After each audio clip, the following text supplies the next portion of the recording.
Hai, di sini Dwi, dan kali ini kita akan belajar tentang gaya. Nah, dengan menonton video ini sampai habis, diharapkan kalian dapat menjelaskan pengertian gaya, menjelaskan klasifikasi gaya, memecahkan masalah gerak di bidang pariwisata berdasarkan konsep gaya. Sebelum membahas tentang gaya, kita ulas dulu sedikit materi tentang gerak. Benda dapat dikatakan bergerak apabila mengalami perubahan posisi dari suatu titik acuan. Perubahan posisi ini disebabkan oleh gaya.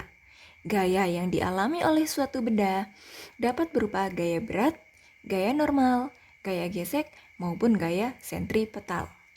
Benda yang bergerak akan melalui suatu lintasan tertentu. Lintasannya dapat berupa lintasan yang lurus, melingkar, parabola, ataupun tidak beraturan. Nah, pada gerak lurus di sini dibagi menjadi dua. Yang pertama, gerak lurus beraturan atau GLB di mana V bernilai konstan atau tetap. Yang kedua, gerak lurus berubah beraturan atau GLBB di mana A atau percepatan bernilai konstan atau tetap. Hubungan gerak dan gaya itu dinyatakan dengan hukum Newton. Hukum Newton sendiri dibagi menjadi 3. Hukum Newton 1. Jika resultan gaya yang bekerja pada sebuah benda adalah 0, sigma F sama dengan 0, maka benda dalam keadaan diam atau bergerak lurus beraturan.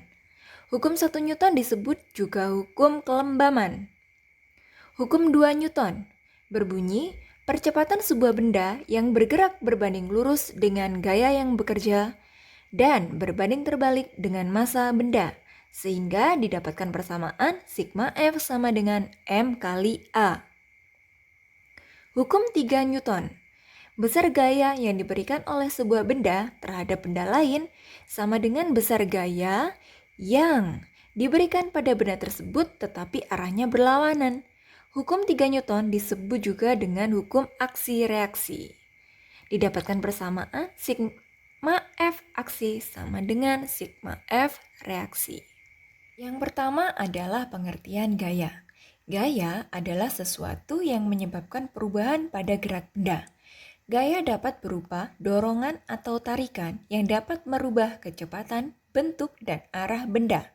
Gaya termasuk besaran vektor, yaitu besaran yang memiliki besar atau nilai dan arah. Selanjutnya perpaduan atau resultan gaya. Resultan dari dua gaya atau lebih yang segaris dan searah yang bekerja pada sebuah benda adalah penjumlahan gaya-gaya tersebut. Resultan dari dua gaya yang segaris dan berlawanan arah yang bekerja pada sebuah benda adalah selisih kedua gaya tersebut.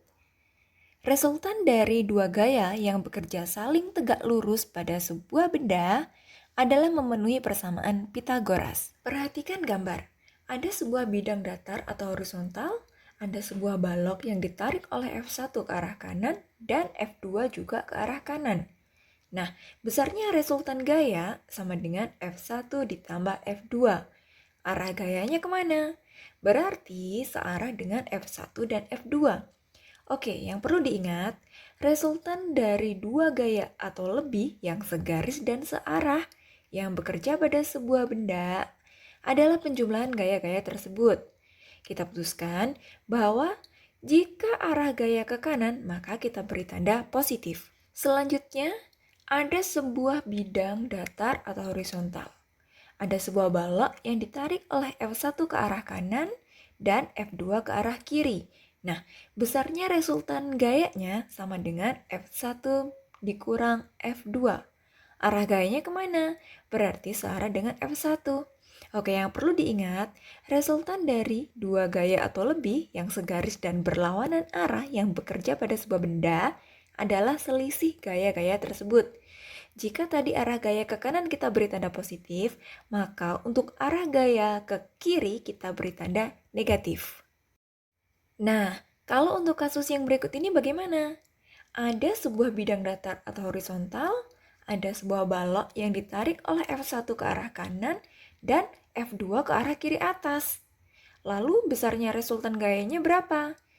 Kita buat garis bantu yang sejajar dengan sumbu X dengan sudut alfa. Besarnya gaya pada sumbu X ini adalah F2 cos alfa, sehingga resultan gayanya F1 minus F2 cos alfa. Oke, ini yang terakhir. Dari ketiga contoh yang diberikan, kira-kira sudah paham kan bagaimana cara menghitung resultan gaya pada berbagai keadaan?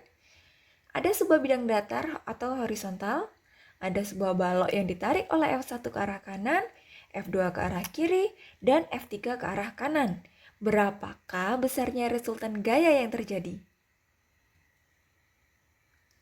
Ya, benar sekali. Resultan gayanya adalah F1 minus F2 ditambah F3.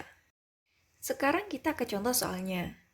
Balok mengalami gaya tarik F1 ke kanan sebesar 15 Newton dan gaya tarik F2 ke kiri. Jika benda tetap diam, berapa besar F2? Resultan dari dua gaya yang segaris dan berlawanan arah yang bekerja pada sebuah benda adalah selisih kedua gaya tersebut. Jika benda tetap diam, maka resultan gaya atau sigma F-nya sama dengan 0. Kita masukkan ke persamaan sekarang. Resultan atau sigma F sama dengan F1 minus F2. 0 sama dengan F1 minus F2. 0 sama dengan 15 minus F2. F2-nya ketemu 15 Newton. Bagaimana? Gampang kan? Contoh soal yang kedua. Balok mengalami gaya F1 dan F2 seperti gambar. Berapa resultan gayanya? Terlihat pada gambar bahwa balok ditarik oleh F1 sebesar 15 Newton ke arah kanan dan F2 sebesar 10 Newton ke arah kiri atas dengan sudut kemiringan terhadap sumbu X sebesar 60 derajat. Gaya yang sejajar dengan sumbu X ini didapatkan F2 cos 60 derajat. Maka resultan gayanya sama dengan F1 minus F2 cos 60 derajat. Sama dengan, kita masukkan angkanya.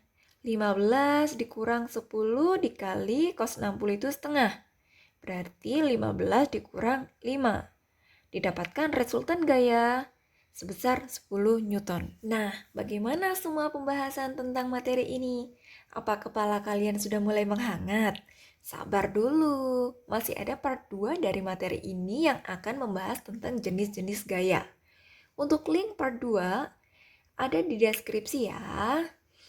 Yuk kita belajar sampai tuntas. Semoga dari penjabaran materi ini dan contoh soal, kalian dapat memahami materi dengan lebih baik. Jika kamu suka dengan sesi ini, jangan lupa untuk klik download dan pelajari secara offline dimanapun dan kapanpun. Ingat untuk tetap jaga kesehatan dan jangan lupa bahagia. See you!